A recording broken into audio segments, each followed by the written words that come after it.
Okay, we are recording. Okay, great. Hi, good afternoon, everyone, and welcome to this version of STA Open Call. I'm your host, Jim Toes, the President and CEO of the Security Traders Association. And the STA Open Call is brought to you by the STA Foundation, a 501c3 corporation that serves as STA's educational arm.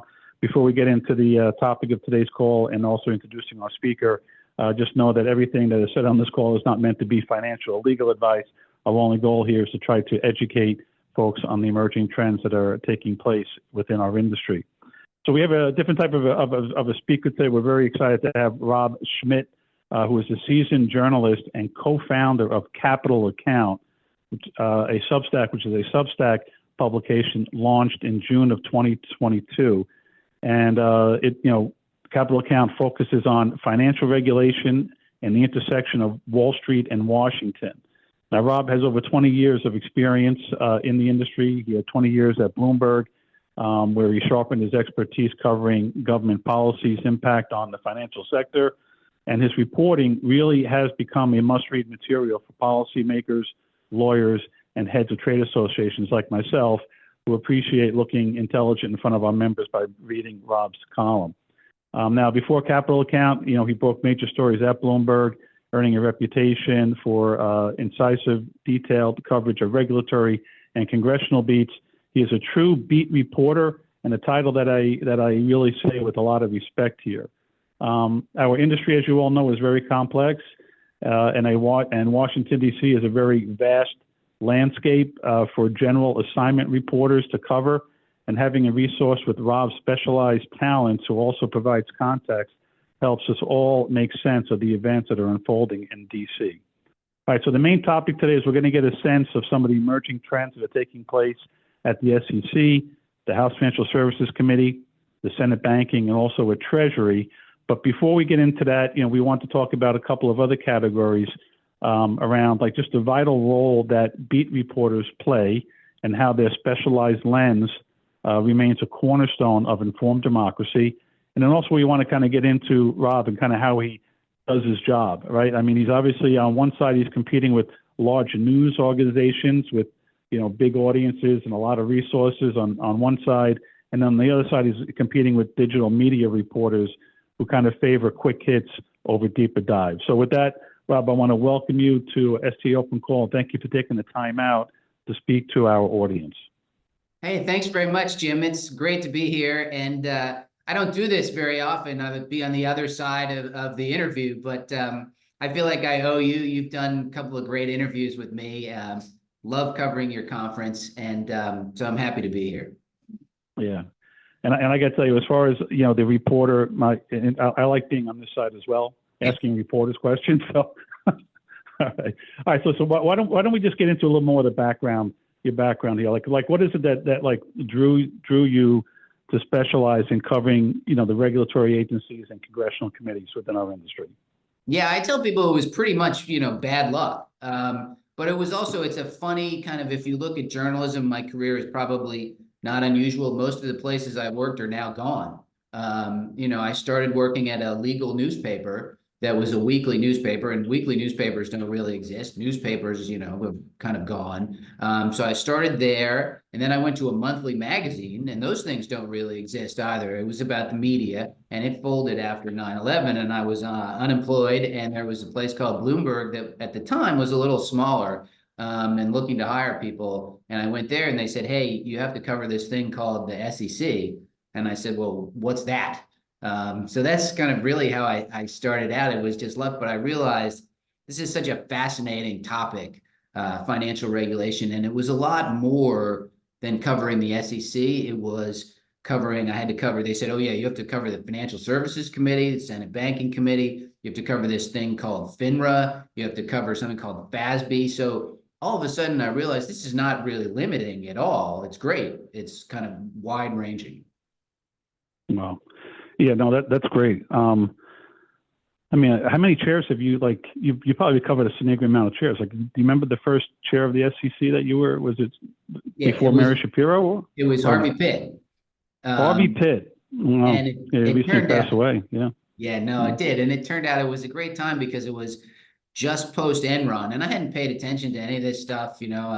I probably had my first 401k from a job, but I didn't like know anything about investing or anything. But it was, they had to put in all these new accounting rules. And so they actually had a lot to do. And the other kind of fun side about it is the commissioners, none of them liked each other. And they all got in kind of some big policy fights. So it was a good time to kind of go in there and talk to everybody and meet them and learn how to do this stuff. Yeah, well, that was a pivotal time. I mean, you had Sarbanes-Oxley coming out on the back end of Enron, which obviously had an impact, we think, on capital formation, which is probably a topic we'll cover later on. But it just real quick, we had a chance to interact with Harvey Pitt during the GameStop period, and it was him and Dick Grasso, and real gentleman. Mind was very sharp. And obviously, we were sad to see that he passed away. I think it was like around a year ago. No, all right. So when it was, yeah. And he was very smart as well. I mean, this was his kind of dream job. It just was a tough political time for him. Yeah. All right. Well, why don't you walk us through like a typical day, in your life? Like, obviously, I didn't really. I know I mentioned that you're a beat reporter with a lot of experience in this area, but you're also independent, and that probably gives you a lot of flexibility. So what is like a typical day? Like what's a routine from start to finish for you? Yeah, so there's no boss, which I think is positive, but it's also, it's hard. Like you said, we kind of compete against everybody, but in a way we've tried to carve out a niche where we provide a little more information than you would read in the New York Times or the Wall Street Journal. We go more in depth, and then we do, on the flip side, we're not tweeting out stuff and writing a 2-paragraph bullet point thing. So that's kind of where we try to meet people. And our typical day is basically it's a lot of seat of the pants stuff. It's maybe there's something to cover. Maybe there's a speech by a SEC commissioner. Maybe there's a congressional hearing. If not, we get on the phone. I have one other person who I work with. His name is Ryan Tracy. And so we tend to split stuff up a little bit. He does more of the banking stuff and I do more of the security stuff. But in general, we kind of catch as catch can. And so I spend a lot of time on the phone talking to people, trying to figure out what's going on. Hey, do you have any good ideas? And then go from there. Yeah. Well, there's no shortages of topics to be talking about now, right? I mean, yes, the Trump administration has been good for business, I think. Well, that's good. Well, I'm happy to hear that. All right. So why don't we talk a little bit about some of the trends and what you're seeing here? I mean, you're on the ground down there. I think you do a very good job of taking a very big world and kind of condensing it and getting it down to what is the main issue of the day or spotting a trend, obviously. But so why don't we start with the I mean, there are a lot of new faces everywhere we look at now. Why don't we start at the SEC? I mean, I know it's been widely reported that Paul Atkins is going to be testifying on the 27th, a new chair at the SEC that's going to lead to new directors of Division of Trading and Markets, Investment Management, so on. But what are you kind of seeing so far, and what do you think are some of the driving trends? Yeah, I think it's funny. The first congressional hearing I ever covered was Paul Atkins' nomination to be a commissioner. So we're kind of coming back full circle. But one important thing I think as I look at the SEC is to see that his two of his counsel, people who worked in his office, are the other two Republican commissioners. And right now they've been clearing the decks. They're trying to kind of eliminate some of the lawsuits that have been, or disentangle from the lawsuits that were filed against Gary Gensler's rules. They're looking at, should we drop these proposals that have been pending out there for a long time? How do we do that? So there's a lot of kind of dealing with those issues and not yet doing rules. But I think once Atkins gets on board, he has, he's, like I said, he was a commissioner. He's been in this world. He never left this world working at his consulting firm. And he has a lot of ideas about things he wants to do. And I think we'll start seeing some rulemakings pretty quickly. The areas that I think he may want to focus on, this is kind of not rocket science. And crypto, of course, is overriding that comes from the White House, put out an executive order. So the SEC will be involved in the crypto stuff. They have a task force. So that'll be kind of separate. And I don't know how quickly that's going to move because there's a lot of cooks, as you know. There's the White House is involved, the Treasury is involved, Congress is very involved. So I'm not sure how fast that will happen, but that will be a work stream for them. The other major work stream that I'm hearing people are preparing for is capital formation, like we talked about. And that'll be a lot of different rules, but I think the general thought is a big focus will be opening up the private markets to more retail investors in certain ways, and also easing a lot of the disclosure rules and reporting rules so that companies will think, oh, maybe I should IPO. Mm-hmm.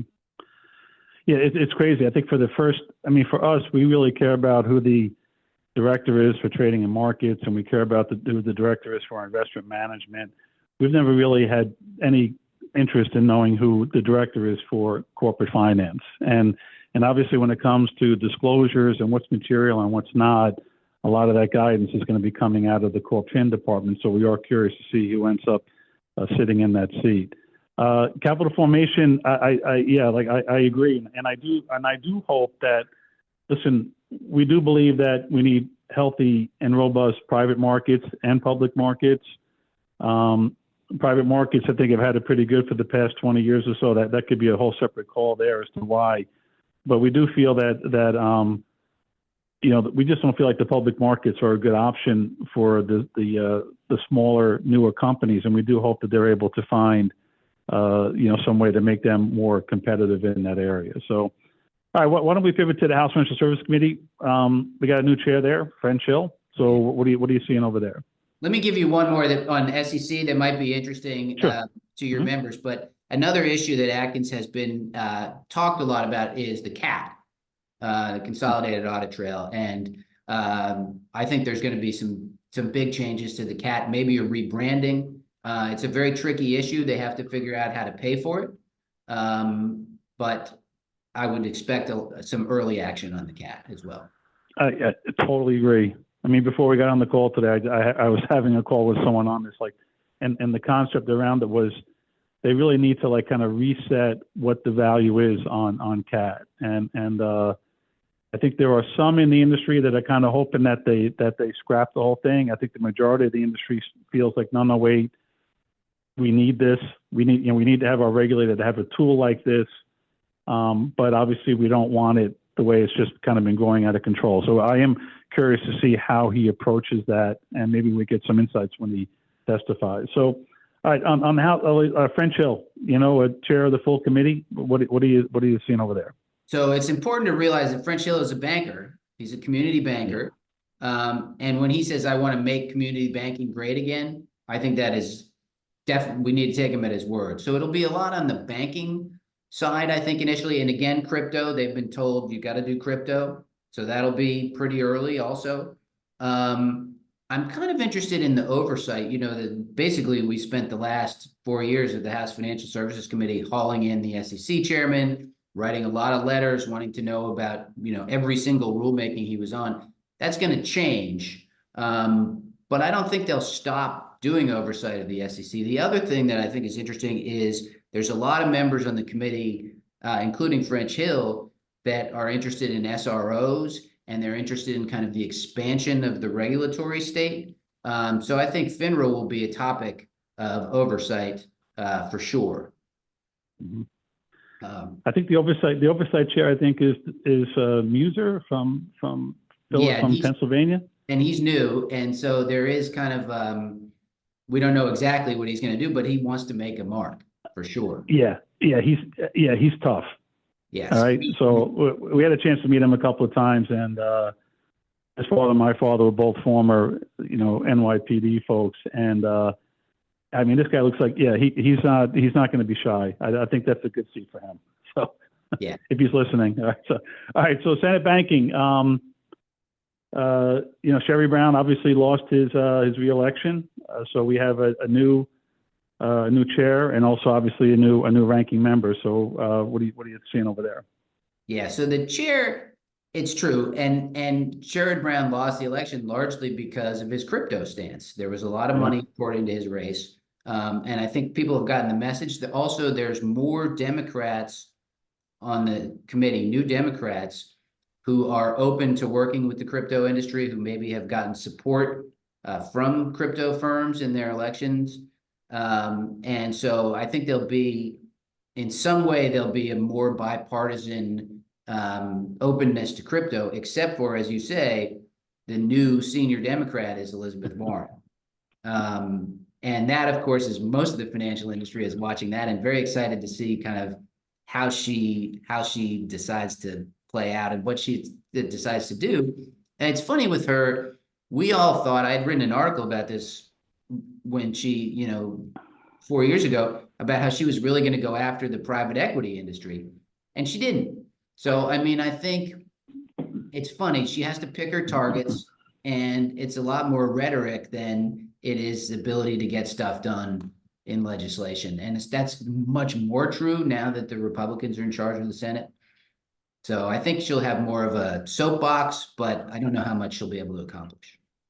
No, that's a good point. I mean, I do think she is good at picking the fights that she wants to fight, and you can't fight them all. Right? So obviously the CFPB is something that she created, probably going to be, she only has so many hours and so many people and so many resources. So, and like you said, like I think we see it more like on the House side too, where that it is the cryptocurrency, at least, parts of it, stable coins, and where it is a real nonpartisan issue, right? For some of the Democrats that especially the ones from New York kind of see the value that it can bring to their constituents, replacing some of these Western Union wires and payday loans and check cashing places. And it is a nonpartisan issue, and hopefully that carries over to Senate banking. I want to talk to you about something that I know when we talk in the prep call is around the Treasury Department, and that's something that doesn't, for us who get in the weeds, we don't really talk about it a lot, but there are certain times when it does become important, and usually at a change of administration is usually one of the times. So when you cover the Treasury, like where are you looking in that? Yeah, we tend not to focus on the international side. We don't focus on kind of the basic economic spokesman role of the Treasury Secretary, but we do pay a lot of attention to FSOC. I think it's important to note that Bessent is from Wall Street. He's a hedge fund guy. And I was a little surprised, but it was interesting. His first major speech, which he gave in New York at the Economic Club, focused pretty heavily on regulatory reform. And he indicated that he's going to use the FSOC, his council of all the regulators, that they're all on it, to push through big changes to the regulatory architecture. So I thought that was pretty fascinating. It's worth pointing out that Hank Paulson, when he came into Treasury, I covered him at Treasury at the time, had a similar agenda, and he issued a big report on, hey, let's make all these changes, let's combine the banking regulators, let's change authorities at all these places, and then the financial crisis happened. So there is a little bit of the Treasury Secretary, more than some of these other officials, the agenda is out of their hands to some extent, depending on events and what happens. Yeah. I mean, you see that across all of them. It's like, even like with SEC chairs, is like a third of their responsibility is completing things that were left from the previous chair that got very far into the rulemaking process and they need to be implemented. And then the other third is reacting to whatever they all face a crisis first couple of years. And then the last third is trying to get something done that they were hoping to get done on day one. And they find themselves with, 2 years into their admin, they haven't gotten a chance to cover it yet. Oh yeah, that's a perfect example. And the other thing, it's worth pointing out that this administration is particularly difficult to game out. The president is mercurial is a good word, I think, to describe what he wants to do, and he changes his mind. And it's also worth pointing out that all these regulatory agencies have spent the beginning of his presidency really not doing policy, but reacting to his executive orders, which include, getting rid of the DEI programs, slimming down staff, all that kind of issue. And that's taken up a lot of the time. So there hasn't been much time for policy yet. Yeah, that's a great point. His unpredictability is one of his. He sees it as one of his strengths, that he can. You think you have him figured out, and then you don't. And I do think that, to your point, like these executive orders only go so far. I think he appreciates that, though, that you have to get the legislation in to get them to stick longer term. But it is a little, it is like it's like a Wall Street mentality, where they tell you to go right and then stop, turn around, and run twice as fast to the left. So we're going in a different direction. So exciting stuff to happen. All right. So listen, why don't we wrap this up? We have time for one more question, and I forgot which one that you wanted me to ask you of those four. So was we didn't game this out. I know. So I gave you a list of last questions, more on the personal side. It was like what's the one story you kind of covered that you're particularly proud of, or yeah, I'm happy to answer that. I'm happy to answer that. That's a nice way to end it. Mm-hmm. And it's kind of a funny story. And journalism is ephemeral. This is the kind of thing, you write something and then people forget about it a week later. But I had one story that I thought was funny that people might appreciate at the SEC when I was a younger reporter. The SEC this was under Bill Donaldson was the chairman, and the SEC was moving to new offices. And you've been there. They're the ones by Union Station. They're no longer new, but they had the commissioners had the 10th floor where they always reside. There were 5 offices up there, but only 2 of them had a view of the Capitol. And Donaldson, of course, the chairman, took one, but the other office, there was a massive fight between the other 4 commissioners about who would get the other office with a Capitol view. And they were lobbying Donaldson. They were, I was sworn in 10 minutes before you, so I'm senior. I should get the office. My term is longer, so I should get the office. It drove Bill Donaldson crazy. When I did the story, he sat down and he said, how am I going to fix this? And he decided, you know what I'm going to do? I'm going to make this other office a conference room, and the other commissioners can go all have offices that overlook the train tracks. Oh, my God. Yeah. I've been in that conference room. Yeah. So, yeah. Bill Donaldson said, I'm going to rename this the Rob Schmidt Memorial Conference Room. He was joking. And but there was 2 years when I would go to the SEC and people would say, you're the guy that wrote the who gets the office story. And then now nobody remembers, but it was fun at the time.